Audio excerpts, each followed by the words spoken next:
There are other great personalities of the Divine Mother, but they were more difficult to bring down and have not stood out in front with so much prominence in the evolution of the earth spirit. There are among them presences indispensable for the supramental realization.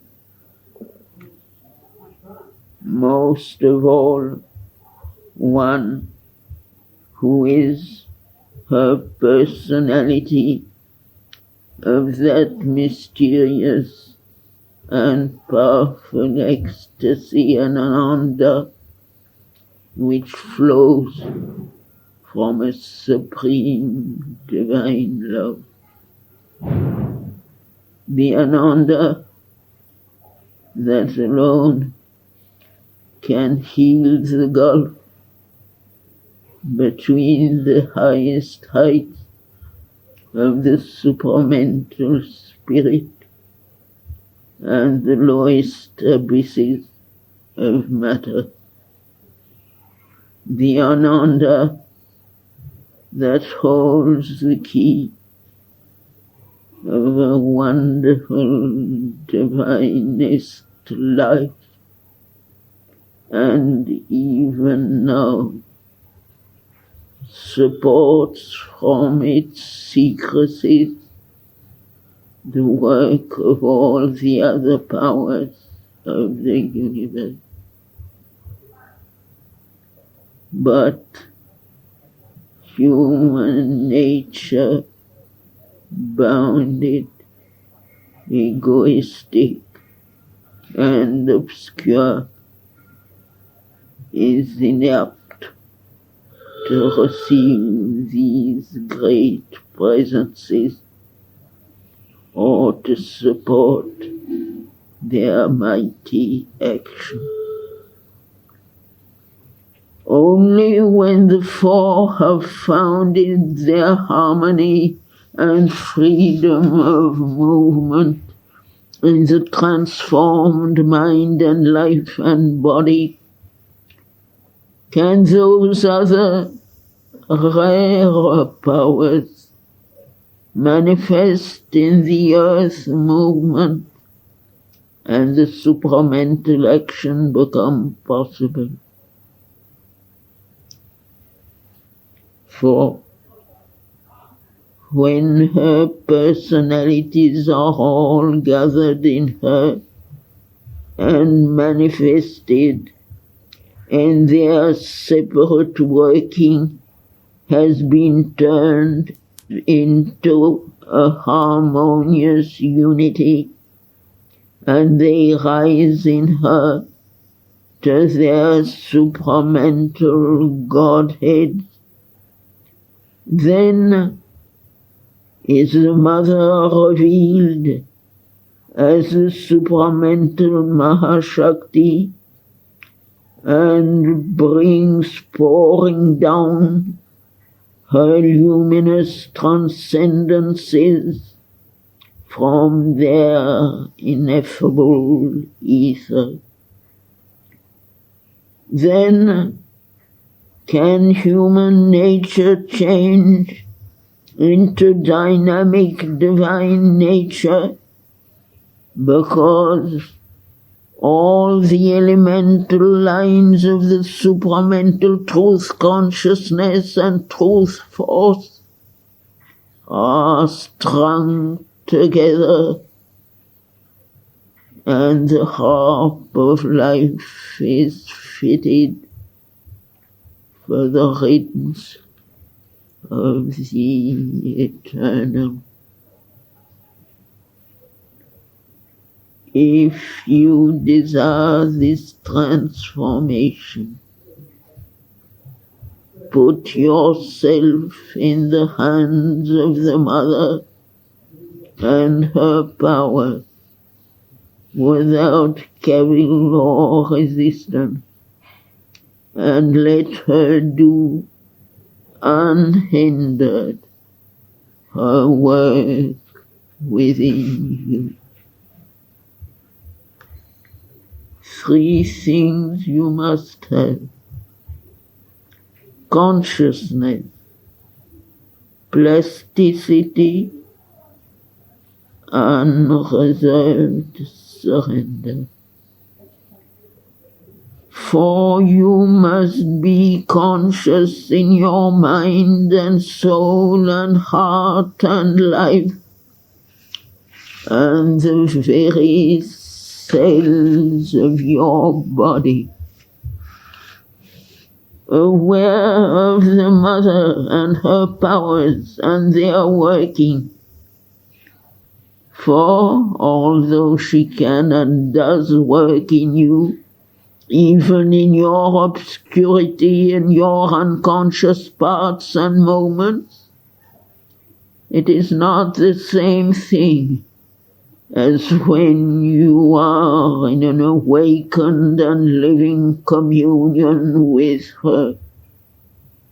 All your nature must be plastic to her touch, not questioning, as the self-sufficient, ignorant mind questions and doubts and disputes and is the enemy of its enlightenment and change, not insisting on its own movements as the vital in man insists and persistently opposes its refractory desires and ill will to every divine influence, not obstructing and entrenched in incapacity, inertia, and tamas, as man's physical consciousness obstructs, and clinging to its pleasure in smallness and darkness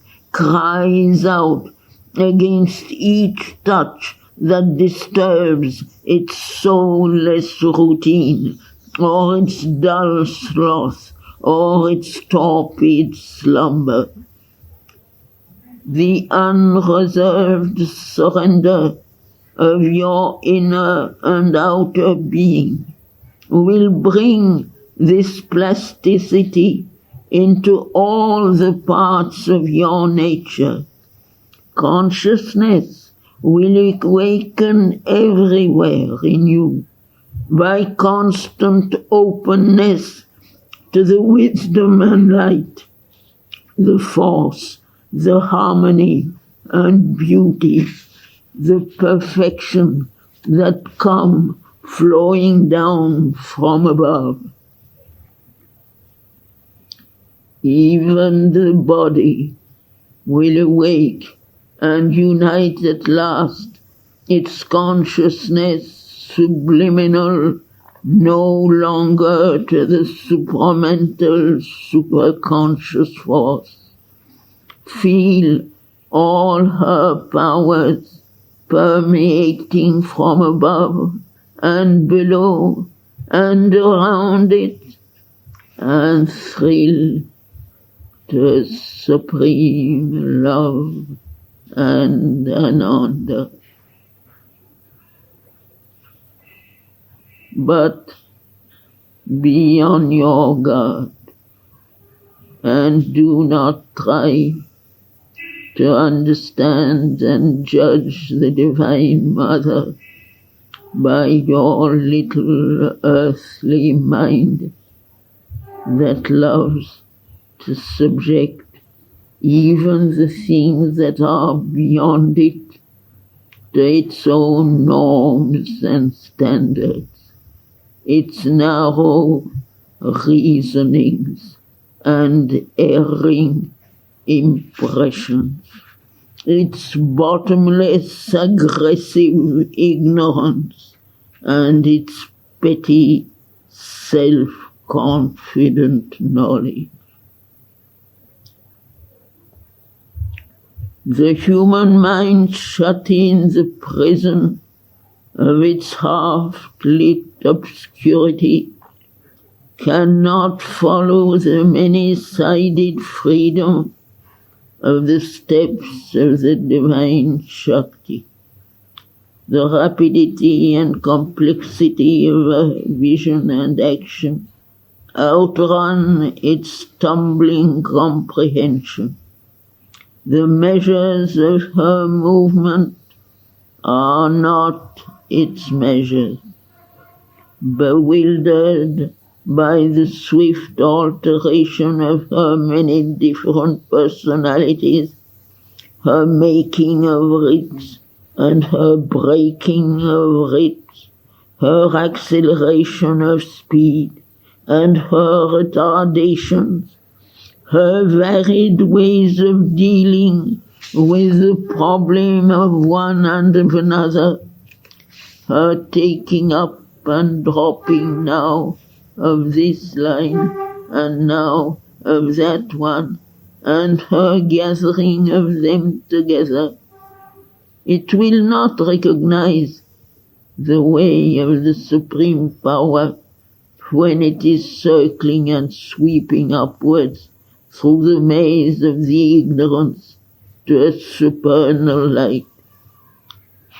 Open rather your soul to her and be content to feel her with the psychic nature and see her with the psychic vision that alone make a straight response to the truth.